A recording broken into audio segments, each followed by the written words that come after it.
So you guys have all seen those movies with the really scrawny guy who has to overcome some obstacle and somehow has to get big and strong and face that big determining factor at the end of the movie, right? Or have you guys seen the movie Captain America where he's the big or the little scrawny guy and gets in the machine and comes out this big, huge, monstrous guy, right? Well, you can't do that, obviously, get over becoming into a machine and coming out big and strong. So what we know today is what is bodybuilding, and this becomes through, and this is the, let's see.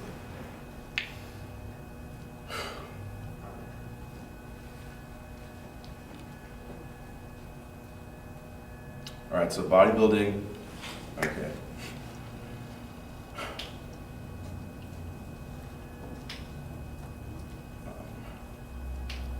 Yeah. Okay, let's get through this. Okay, so today I'm going to be talking about the dumbbell, and what the dumbbell is. Oh wow, I'm choking hard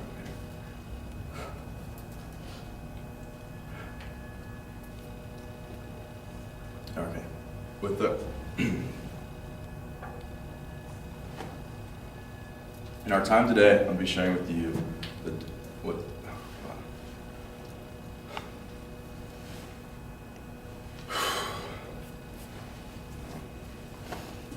Okay.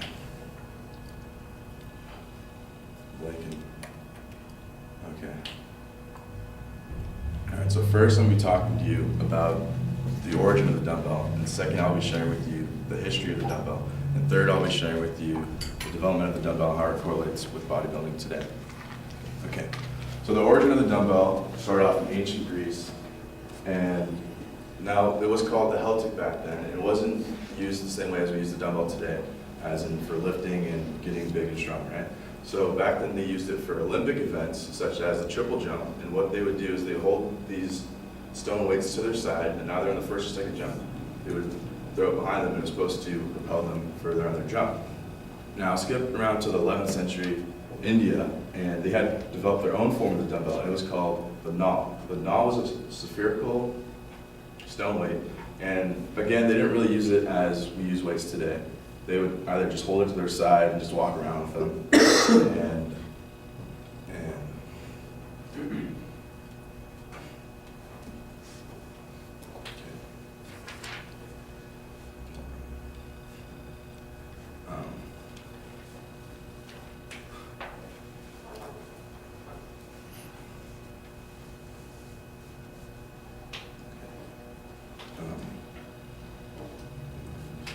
not around until the 16th century India did they develop another form of the dumbbell, or what they would use as the dumbbell, and it was called the Indian club. This name was given by Europeans, and it wasn't really a club, it was actually an elongated bowling pin, per se. And same thing, they didn't really use it as like going to the gym, getting big and stuff. They would use it just to perform their day-to-day lives and make their day-to-day lives easier. Now, the development through history of the dumbbell was around to the 18th century, and this is when they actually got the dumbbells and actually made what we see today as a dumbbell. But then the funny thing is they actually didn't really use these dumbbells. Back then, the guys who actually would lift weights were called strongmen, and they were more of a circus kind of active, travel town to town, and they wouldn't lift, like I said, weights. They would actually lift local farm animals or like barrels of like stone and just throw those around. It's more of an entertainment kind of thing. And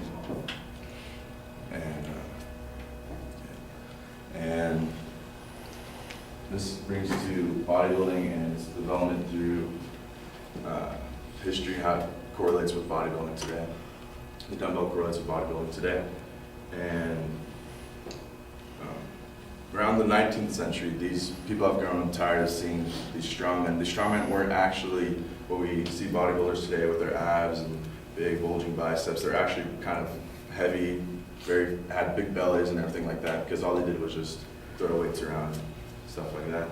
So they wanted to see these guys with abs, and so they got kind of tired of just people eating all their food and stuff like that, I guess. And And this moved to finding new forms of equipment and new forms of weights and such like that. So it became to what we see the dumbbell today in different forms of the dumbbell, such as the adjustable dumbbell, where you don't really see those at the gyms anymore. Those are the ones where you would actually take the weight off and you can put different weights of plates on and tighten it back up and then do curls and stuff with that. Or you see the latest ones that you can have at your house. And those ones where you could actually move the pin off and then have different weights on it. Like, I don't know if you guys have seen like the Bowflex ones, with the ones where you can rotate the thing and it actually changes the weight for you. And then you have the non-adjustable weight, which is the weights you see today. Now, I have shared with you guys the origin of the dumbbell, the history of the dumbbell throughout history, and how it correlates with bodybuilding today. And the next time you see one of those movies with those really scrawny guys and they appear to be big and muscular overnight, just think, that's not really possible. But what you can do to get like those guys over time is use equipment like the dumbbell and get big and strong. That's my speech.